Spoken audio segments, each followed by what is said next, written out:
Սրտիս դառնահեց հառաչանքների վայրն ու ողբաձայն աղաղակները վրընծայում եմ քեզ, ով գաղտնատես։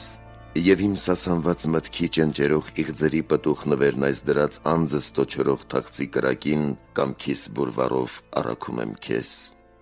Սակայն կնայես նրանով գթած ու կհոտոտես ավելի սիրով, քան պատարագն այն բոլորանվեր, որ մատուցվում է ծխով թանձրաբարդ։ Ընդունիր հյուսվածքն իմ այս կարճառոտ ու սեղմ խոսքերի բարեհաճորեն, ոչ թե բարկությամբ։ Մտքիս խոհածուփ սենյակի խորքից սրտիս անձկությամբ ելած կամավոր նվերն իմ այս թող որպես բանական զոհաբերություն ողջակից վելով պարարտակուտակ ճարպից զորությամբ բարձրանա ու քեզ հասնի անհապաղ։ Աղերսախառն այս դատի մտնելն իմ քեզ հետով հզոր, թող քեզ տաղտկալի չթվա հանկարծ,